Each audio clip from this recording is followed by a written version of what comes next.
Hello, everybody. It's Tanya. I wanted to talk to you a little bit about what you want out of life, your goals, your dreams. A lot of people, and I'm lumping myself into this category, keep their dreams a secret. They may tell one or two people what they really want out of life, but that's it. Or they'll say, "Oh, I'd love to have X, a great big house, but I'll never get it." Why not? I said in another video, if not you, then who? And my beliefs about my dreams has changed drastically in the last year. I used to think I couldn't live alone. I would dream about having my own place, but I never focused on it. I never moved toward it. I never tried. I tried when I was young, 18, 19. I had my own apartment, but it only lasted a very few short months. Not only because of my health. You've heard me say before I had seizure issues. That wasn't the biggest reason I didn't live by myself. I was immature. I've always been very slow to mature. And I wasn't ready mentally. I wasn't ready emotionally. And I was ill prepared. Forgive the crunching in the background. Archer's chewing on that big bone I got him you saw in the other hall. I was ill prepared, not just mentally and emotionally, but also financially. I had no idea how to write a check or balance a budget.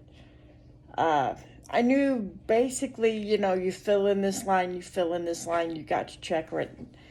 But I didn't have any idea of how do you balance your budget every month to make the two ends meet. How do you take care of your money so that it takes care of you? And I'm still learning that.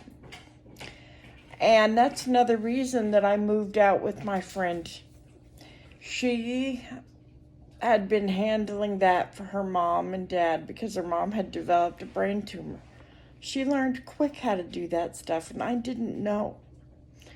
So I moved in with her so that I didn't like doing scary stuff. I still hate it. But now I will move toward what scares me because it scares me. Anything new will scare us. And it's, my friend Connie Ann calls it the terror barrier. Because it scares you, do you run away? Or do you move toward it and go, I'm not going to let you stop me, fear? For most of my life, I'd see that fear and I'd run the other way. Spider, Tanya gone. Basics, But what's your spider? What's your fear? People, I've heard adults when I was young, when I was a kid, and even now as an adult myself, I've heard people, and I've said it several times myself, I hate payday. I hate payday, they'd say, because it created stress. Why do we let it? Yeah, it's not easy to deal with money and budgeting and do this adult thing, as I like to call it. But how much are we missing out on if we see that terror barrier and back off? To quote Martin Luther, I have a dream. That was Martin Luther King Jr., wasn't it? And he talked about his dreams. Why don't we talk about ours? So I will start. I want to open a tutoring center. Doesn't matter what town I do it in. I'm looking at 2 different towns, my hometown and one town over. Why? Because where's my business going to not only benefit someone else more, but where is it going to be more successful? I'm wondering, I was looking for my business plan. I've put it over there somewhere. Just a sec.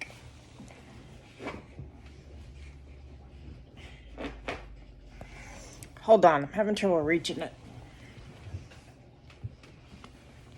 Got it. This folder doesn't look like much. It's just a little folder you can get Walmart, Dollar General, wherever. Dollar Tree probably sells them. So, doesn't look like much, does it? Still doesn't look like much. It's just cover page. There's my outline that the business coach that I'm working with has given me to help me figure out how to write a business plan because I don't have a clue. So here's my outline. And I've been putting off writing this business plan for this tutoring center because I was afraid. Because I was afraid, can I do this? Not just writing the paper, but can I make a success of this, employ people, help others, or will it fail? This is page 1 of my business plan. And I really don't care if you read it. It's a description of the business. I'm not going to get my dream unless I move toward it. For me, moving toward it starts with writing a business plan. Someone told me yesterday, you don't need your business plan. Just go to this person and start talking. Go to these people and they'll help you start writing grants. That's good. But for me personally, I need the business plan as one of my building blocks. I know how my own mind works, and I will do better if I have an outlined plan. That's how I work, not just in business, but in my life. I do better day by day if I even set a loose outline of what that day is going to be. That makes me feel more productive and more settled. And so this morning I got to start writing. Now, am I the best author on the planet? No. Am I the most eloquent person on the planet? Absolutely not. But how do I know if I can do something if I don't take the step? When I was 5, I learned to walk for the first time. When I was 12, I learned to walk for the second time. When I was 17, I learned to walk for the third time, which is actually the 4th time if you count when you're a toddler and first start learning to walk. But I wasn't counting that. And I remember when I was 17 and I was in Shriners Hospital in St. Louis, Missouri for crippled children. They wanted me to go down to physical therapy, and there was no walker and there was no crutches. There was just these 2 physical therapists, one on either side of me that I could hang there onto their hands. I was a very fat kid, and I was terrified because if I fell, I didn't see how these skinny little women were going to hold me up. And they had me start taking a step, and I was shaking. I was so scared because I knew I was going to fall. And I had a hold of their hands, and we took a few steps. And the one therapist looked at the other and goes, "Was she leaning on you?" The second therapist said, "No." I hadn't been leaning on either support, even though I had them. I was afraid, but I could do it. But I didn't know I could do it until I tried. And once they said that I wasn't leaning on them, I became a little more, still scared, but a little bolder to take another step. and they were still with me, but I took that other step. Maybe we need to do that in life. Have people on either side of you that are going to help you. And I'm sorry you may not like this, but have people on either side of you that are not just going to blow smoke in your ear. They're going to tell you both sides of the coin as they see it. One of my most valuable resources isn't financial. It isn't material. It's my friends. They can sit there and tell me, this piece of paper, Tanya, you need to change X. Or Tanya, your business idea is good, but what if the people in the town can't afford your tutoring center? My friend's daughter said that. How are you going to make this a go if people can't afford to do it? We're a poor town. And that's very valuable, to have people around you that are not just going to say, you can do it. They're going to go, you can do it, but. Or you can't do it right now because. ... There's things I don't know. I am not good with numbers. I'm going to have to ask for help on the financial part of the business plan. I can't do this alone. I need to put a Facebook post out, see who's interested, and this is what I'm going to do after I get off the video, with helping me get the tutoring center started. Helping me with the business plan. Let's start a GoFundMe page. Let's contact the cities that are 2 cities I'm seeing. Let's do a prospectus on our customers and see where our best customer base is going to be. I can't do this all alone, but I have people that believe in my dream enough to volunteer their own time, because I don't have a lot of money. But yet I've got a business coach that's helping me out because she believes in my dream. You cannot make your dreams a reality without voicing them, without working toward them. Then they're just going to be a dream and you might as well give up. My mother gave me one of the best pieces of advice. For years, she was the only one I told about my dream for a tutoring center. And you know what she said? She said, Tanya, if you're not going to do anything about it, stop talking about it. Did that hurt my feelings? Yeah. Did I see the wisdom in those words at first? No. I thought she was being mean and heartless and cruel and crushing my dream. But she wasn't. All through my growing up years, I can remember my mom doing similar things. Or my stepfather. When I was learning to walk when I was 12, my stepfather saw that I was depending on the walker too much. I wasn't learning to walk. I was depending on the walker and pulling myself forward instead of moving my feet. So he took away that which I depended on. He removed the walker. He talked to the doctors and the physical therapist. And when they said, take that walker away from her, he did. Was it easy for him? Probably not, no, because I yelled at him, and God bless the man. He and I didn't always get along, but he did what he thought was right. And he was right. I started grabbing onto the furniture just like a toddler just learning to walk. Would he bring me my dinner? No, he set it on the dinner table and said, come over and get it. Or he'd carry my homework books to the table, because I had a teacher that would come in after school because I couldn't walk, so I couldn't go to school at 12 either, because the place wasn't set up for my needs. And he'd put my homework on the kitchen table and go, on the dinner table, on the cleared off dinner table, and go, come over here and do your homework. You can't watch TV and sit in that chair all day.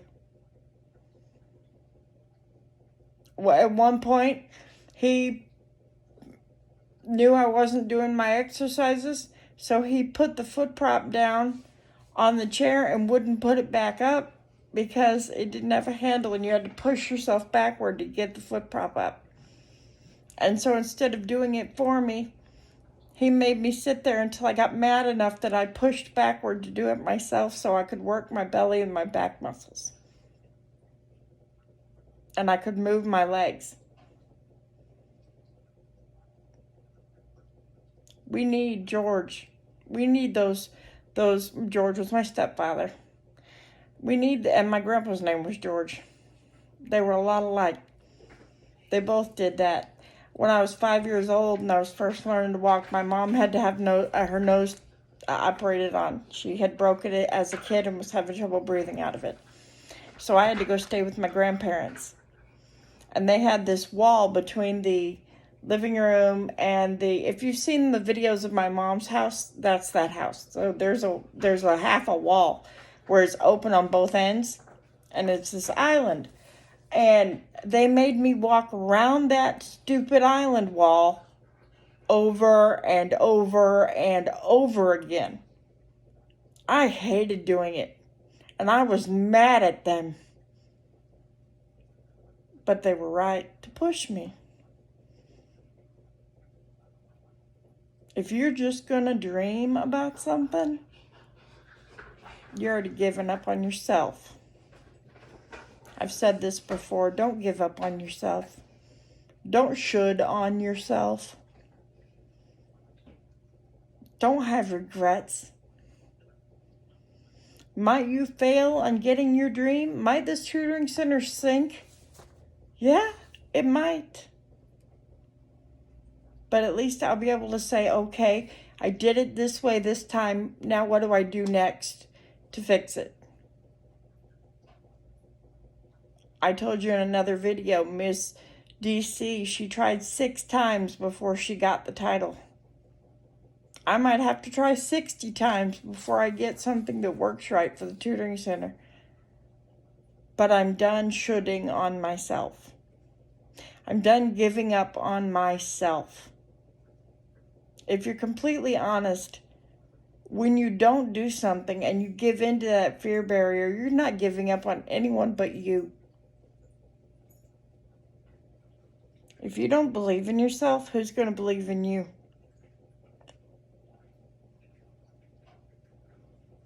Don't do it. Reach for those dreams. I want a big, beautiful house.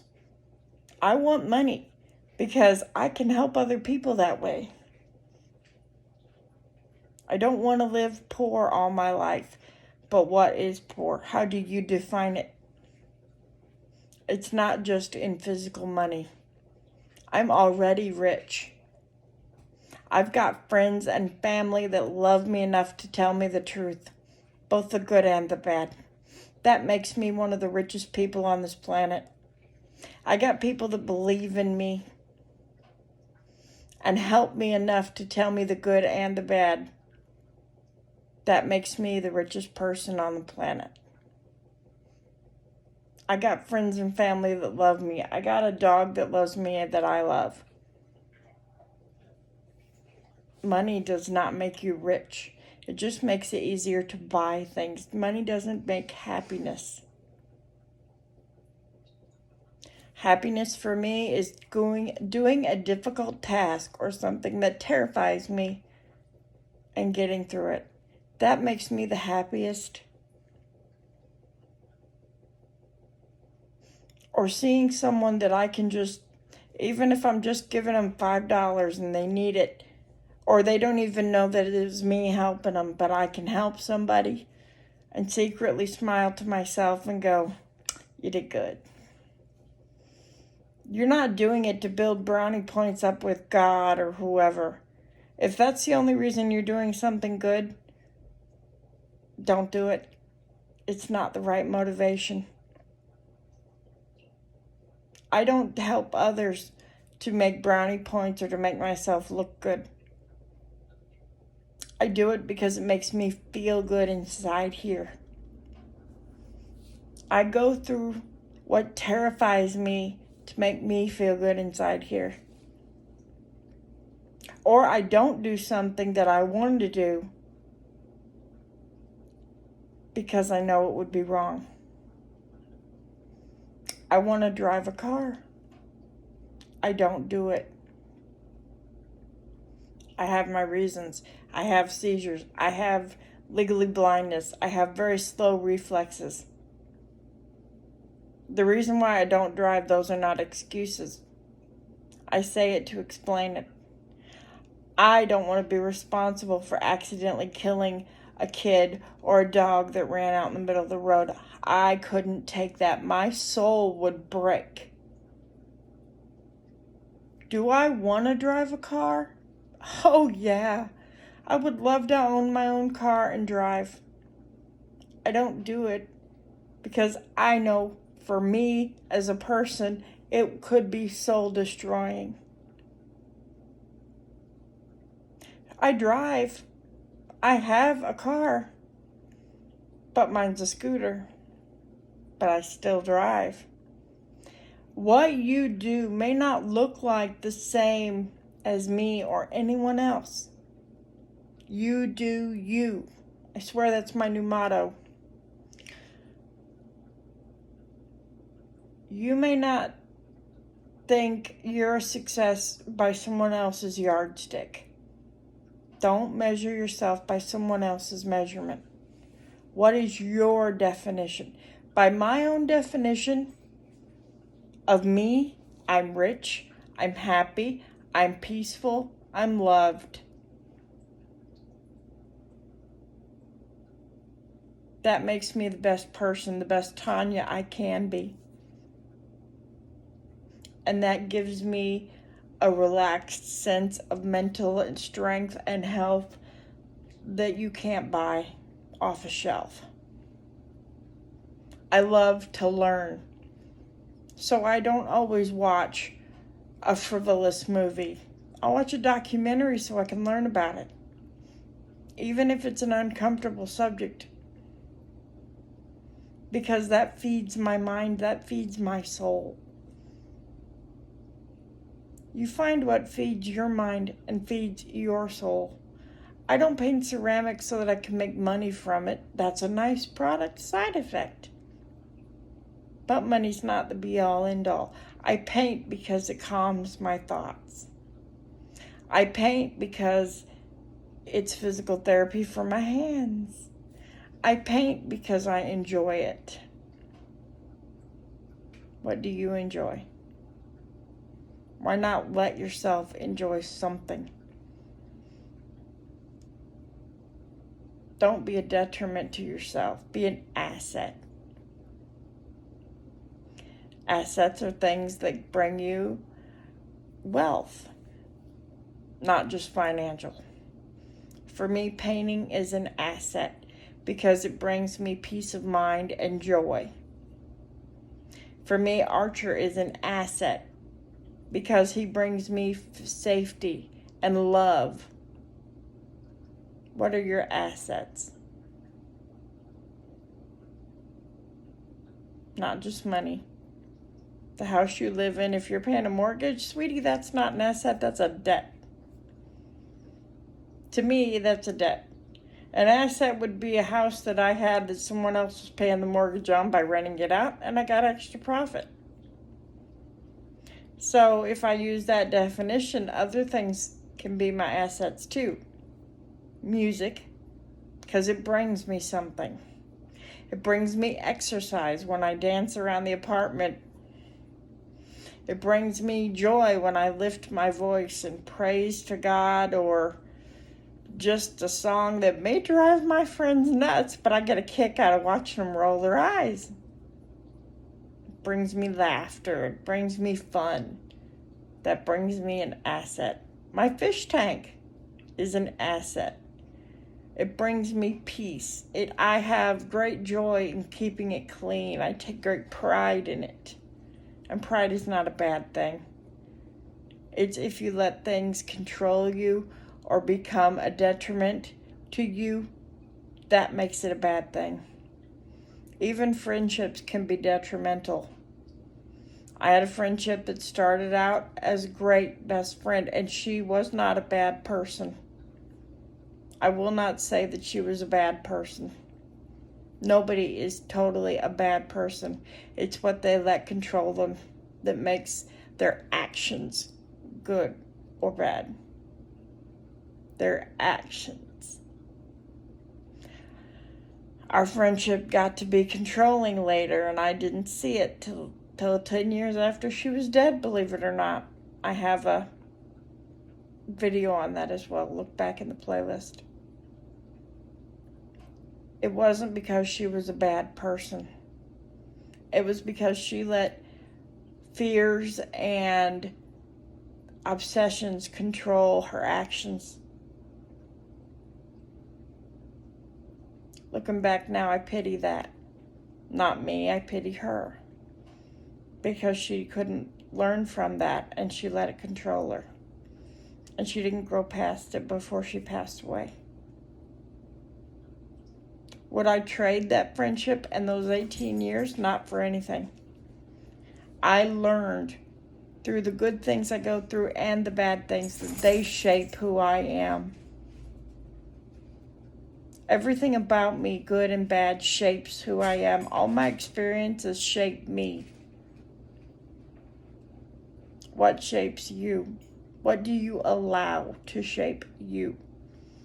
You know, if you look at the rocks, they can be eroded by the softest, simplest thing, water. But yet water can hit like a force of concrete. A wall of water during a hurricane or a typhoon can kill. But yet you can step in a stream and it can swirl around your ankles and it can make you smile. What do you let affect you? And how can you use it for your benefit instead of your detriment? I hope this thought made you smile or laugh or even hate me. Because if you draw an emotion out of someone, then you're affecting them. It's whether they allow it to be a positive effect or a negative one. And that includes bullying. If someone says, Tanya, that shirt makes your boobs look big, will I let it affect my self-esteem? Or will I laugh and let it roll off and go, well, then you don't have to look at it? It's perception, and it's how you allow things to affect you. Pay attention to your thoughts, your fears. Write them down. Write your dreams down. Start talking about your dream and start moving forward to it. Because if you don't take the first step, no one else will. I hope this gave you some food for thought. Have a beautiful Sunday. Good day.